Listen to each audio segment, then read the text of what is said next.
Hi guys, this is Pri. Welcome to our channel IELTS with Pri and Aman at IELTS Success Academy.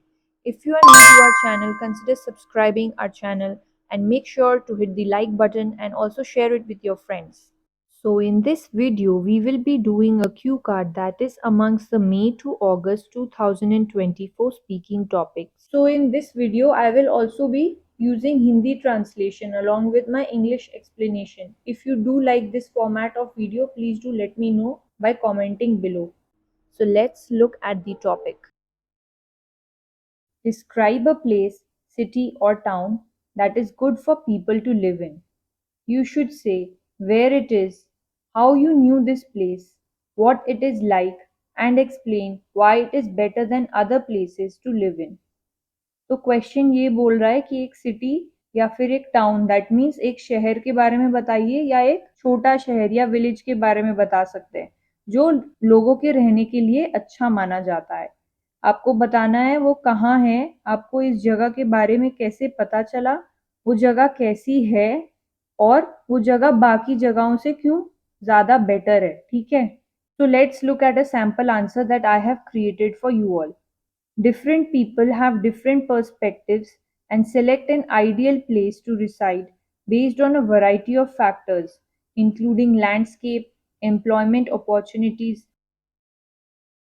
or cultural richness.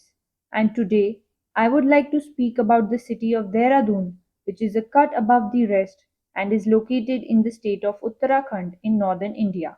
So, perspective means views, ideal means perfect, reside is another synonym for live, and we have used an idiom here which is cut above the rest, which means better than the other places. Okay. तो यहाँ पे जैसा कि आप देख सकते हैं question का सीधा आंसर ना करने के बजाय हमने पहले थोड़ा सा इंट्रोडक्शन दिया। ठीक है, तो इंट्रोडक्शन में हम ये बोल रहे हैं कि अलग अलग लोगों के अलग अलग व्यूज होते हैं और वो अपना एक आइडियल प्लेस यानी कि बेस्ट प्लेस जो है जहाँ वो रहना चाहते हैं वो चुनते हैं काफी सारे फैक्टर्स को देख के। कुछ लोग लैंडस्केप देखते हैं, दैट मीन्स कि वहाँ वो हिल्स है वहाँ पे, कि वहाँ लेक है, कि बीच है। ठीक है, एम्प्लॉयमेंट अपॉर्चुनिटीज दैट मीन्स देखना होगा कि वहाँ कामकाज भी मिल रहा है कि नहीं, right. And cultural richness that means culturally rich वो जगह है कि नहीं है। ठीक है, इन सारे जनरली फैक्टर्स को देख के हम डिसाइड करते हैं कि उस जगह पे रहें कि ना रहें। All right, so let's continue. Moreover, I know this place from my childhood as I usually used to visit this place with my family members during my summer vacations when the temperatures in Delhi became unbearably hot and sultry, and this city is best known for its mild and pleasant temperature all year round. So sultry means dry. तो हम यहाँ पे अब second question का answer कर रहे हैं, वो है कि इस प्लेस के बारे में आपको पता कैसे चला। तो हम यहाँ पे बोल रहे हैं कि हम बचपन से ही इस जगह को जानते हैं क्योंकि जब भी हमारा समर वेकेशन होता था मेरे फैमिली मेंबर्स के साथ हम देहरादून ही चले जाते थे। क्यों? क्योंकि दिल्ली में टेम्परेचर जो है वो अनबेरेबली हॉट दैट मीन्स बर्दाश्त के बाहर वहाँ पे गर्मी हो जाती थी, इसीलिए हम देहरादून चले जाते थे क्योंकि वहाँ का जो टेम्परेचर है वो काफी प्लेजेंट सा, मतलब काफी अच्छा वहाँ पे वेदर रहता है पूरे साल भर, all year round. Okay, all year round means पूरे साल। Additionally, Dehradun is very well laid out with ample green spaces, giving people an opportunity to get close to nature. Public transit is quite affordable and also features top notch educational facilities as well as medical infrastructure. So, ample means sufficient, public transit means public transportation, affordable means cheap, top notch means excellent। तो अब हमने start कर दिया third question का answer करने का, वो है व्हाट इट इज लाइक। तो हम यहाँ पे यही बता रहे हैं कि देहरादून जो है वो बहुत ही अच्छे तरह से प्लान्ड है, वेल लेड आउट है। ठीक है, वहाँ पे बहुत सारे ग्रीन स्पेसेस हैं यानी ग्रीनरी है, पार्क्स हैं। ठीक है, तो आपको एक मौका मिलता है कि आप नेचर के पास रह के टाइम स्पेंड करो। पब्लिक ट्रांजिट दैट मीन्स जो पब्लिक फैसिलिटीज हैं ट्रांसपोर्टेशन की, जैसे बसेस, ट्रेन, ऑटो रिक्शा, ये सारे भी बहुत अफोर्डेबल हैं, दैट मीन्स ज्यादा कॉस्ट नहीं करते हैं। ठीक है, टॉप नॉच मतलब कि बहुत ही अच्छा। तो एजुकेशनल फैसिलिटीज में क्या आता है, कॉलेजेस, स्कूल्स, ये सारी चीजें भी वहाँ पे बहुत अच्छी हैं और मेडिकल इंफ्रास्ट्रक्चर या फिर हेल्थ रिलेटेड फैसिलिटीज भी अच्छी हैं। अब यहाँ पे हमने बार बार गुड वर्ड नहीं यूज किया है, ठीक है। Students always make this mistake, वो बार बार बोलते हैं good educational facilities, good medical infrastructure. तो इस जगह पे अपना वोकेबलरी अच्छे से शोकेस करना बहुत इंपॉर्टेंट है, एक ही वर्ड को नहीं बार बार रिपीट करना है।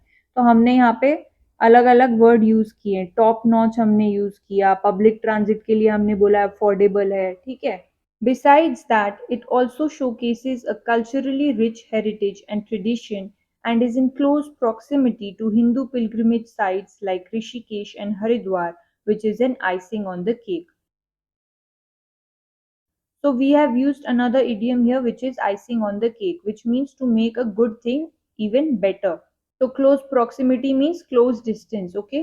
तो यहाँ पे हम यही बोल रहे हैं, बाकी जो हमने जैसे ऊपर सारे रीजंस मेंशन किए कि ट्रांसपोर्ट, मेडिकल, एजुकेशन फैसिलिटीज अच्छी है, अब हम और भी चीजें बता रहे हैं, ऐड कर रहे हैं अपने आंसर में कि कल्चर भी बहुत अच्छा है वहाँ का, culture and tradition.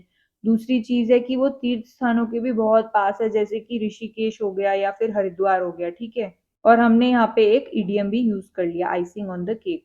That means जो चीज अच्छी है उसको और भी ज्यादा better banana. Furthermore, the city also has excellent job prospects to cater to the needs of the youth. Prospects means opportunities, cater means serve.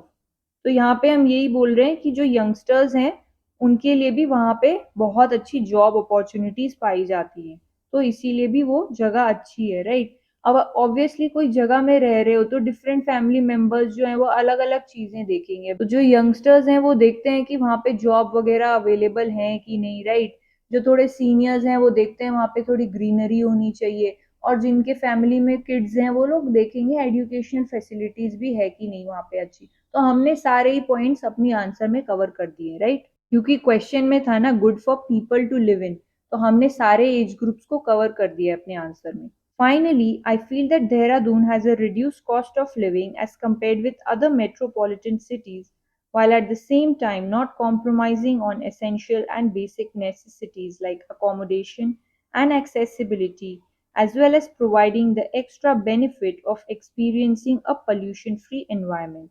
तो बेसिकली यहाँ पे अब हम लास्ट क्वेश्चन को एक्सप्लेन कर रहे हैं कि बाकी जगहों से देहरादून क्यों बेटर है, ठीक है। तो हम यहाँ पे यही बता रहे हैं कि कॉस्ट ऑफ लिविंग जो है वो बाकी मेट्रोपॉलिटन सिटीज, जैसे कि मेट्रोपॉलिटन सिटीज कौन कौन सी हो गई, जैसे दिल्ली हो गया, बॉम्बे हो गया, उनसे बहुत ही कम है। मगर जो फैसिलिटीज है जो वहां पे अवेलेबल है वो यहाँ भी अवेलेबल है, यही हम बताना चाह रहे हैं। अकोमोडेशन मतलब हाउसिंग हो गया, एक्सेसिबिलिटी माने ट्रांसपोर्ट फैसिलिटीज वगैरह सभी कुछ यहाँ पे भी अवेलेबल है। और एक एक्स्ट्रा एडवांटेज है कि यहाँ पे पॉल्यूशन भी बहुत कम है, राइट। क्योंकि दिल्ली बॉम्बे में, स्पेशली दिल्ली में अगर देखोगे तो बहुत ही ज्यादा पोल्यूशन रहता है, वहाँ की AQI that is air quality index बहुत ही खराब है, राइट।